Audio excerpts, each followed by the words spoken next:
Deck building roguelikes is not a genre I would have thought would interest me. I loved shooters, RPGs, driving games, and so on. Thanks to Xbox Game Pass, though, a little title I had heard about called Slay the Spire was there for me to try. I was immediately struck by the just one more run nature of the game. Fantastic music was matched with well-balanced gameplay mechanics and simple but effective artwork. With the release of Xbox game streaming, this turn-based battler seemed perfect for my phone as well as my console. Let us see what makes this game so damned good.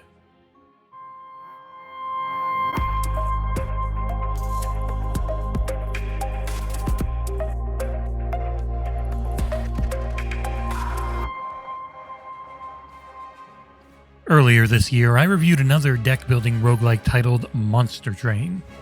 And while I genuinely do love the extra strategy layered into the gameplay there, its name is absolute junk compared to this one. Slay the Spire. What a fantastic name for a game. It immediately tells you what your goal is. You start by choosing one of 4 characters to play as, and they are the Ironclad, the Silent, the Defect, and the Watcher. The game works on a turn-based system where you will pull 3 to 5 cards from your deck at the start of each turn, though this is constantly changing due to various items that we'll get into in a little bit. Progression is tied to unlocking more cards and relics for each character individually, as well as a pool of colorless cards that can be used by anyone. The Ironclad, for instance, uses red cards, the Silent uses green, and so forth. These are all tied together in helping you build up each run. You start with standard attack and block cards, as well as various buffs, debuffs, or various other types of cards in your hand. Progression is a bit slow, but overall it is quite rewarding, allowing you time to understand just how fights work and how unbelievably important blocking and healing can be. Each run will take place as you ascend floors in a randomly generated set of paths. You are shown dotted lines connecting each floor, and you must choose wisely on how you want to proceed. Skulls are fights against basic enemies. Question marks can potentially be enemy fights, relic chests, or their own specific types of encounters. Treasure chests denote the item shop where you can buy cards, relics, and potions with the gold you earn during each run. None of these, however, will carry over in between runs, so learning how and where to use your consumables will become key. The larger skulls denote elites, who will gift you with a relic after beating them, but have a higher health pool and much higher damage output. Finally, at the top of each area is a boss who will beat the heck out of you until you know what you're doing and have unlocked enough with your character choice. At first, runs may last 1 or 2 minutes, but by the time you're beating all 3 floors, they can get up to an hour, especially if you're taking your time. Thankfully, and like almost all other games in this genre, you can save and quit in between floors at any time. Without this, the game would become quite frustrating on longer runs, and thankfully it also supports Quick Resume on the Series X and S consoles. The characters you'll take on these runs fit into their own archetypes, with the Ironclad focusing on a mix of burst damage and blocking skills while constantly healing. The Silent focuses on excellent defense and a mix of low energy cost moves and poisons. I'll get into the energy system in a minute. The Defect has a set of 3 or more channeled spells that activate at the end of each turn and put an emphasis on empowering these orbs, which can do damage, give them armor, energy, or slowly build up a mix of both damage and armor.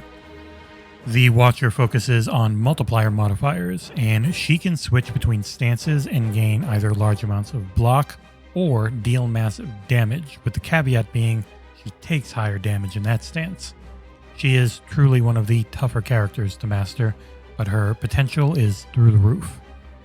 To do any of this, though, requires that aforementioned energy. You'll start each run with 3 energy per turn, though this, like many other things, can be raised higher through various relics or card abilities. These relics are run-long modifiers, and they can be randomly pulled either from a pool of per-character relics or various ones that are open to everyone. They are key to building up what you're doing, and they can help turn a losing run into a victory if you have a little luck to go with your good choices. Graphically, the game is very basic. Characters barely animate, and the art style is nothing great. In the end, though, for what the game is, I found it to be good enough. And the music is where it really shines, because it's so good that even though you hear it nonstop playing, the various songs you get in each area or boss fight, item shop and whatnot are so good that I just found myself listening to them and not playing occasionally, and I never felt like I needed to turn it down. A game like this really lives and dies on things like that, since there's no voice acting, the sound effects are minimal, and the music is a constant if you don't turn it off. Perhaps the biggest thing for this genre, though, is just how varied can your runs be.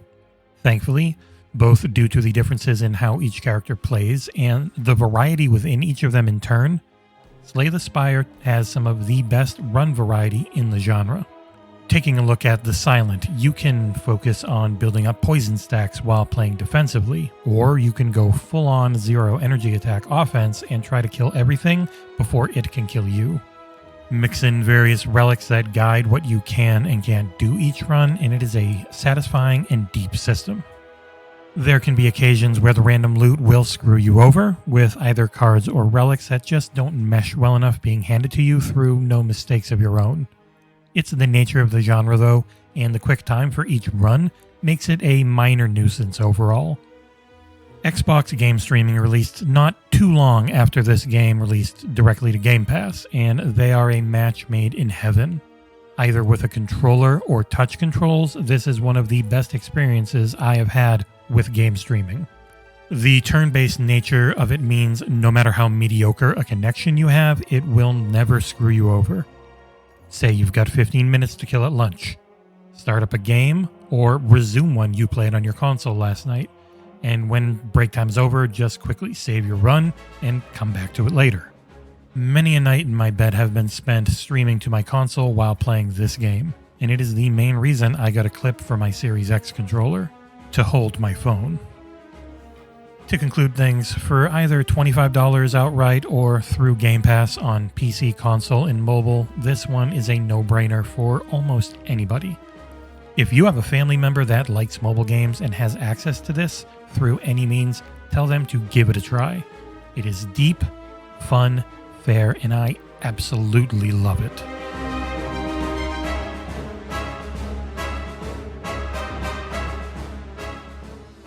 Thank you so much for watching. Please like, comment, and subscribe. And if you do subscribe, please tick the little bell so you'll know when we post. And we will see you here next time on XboxEra.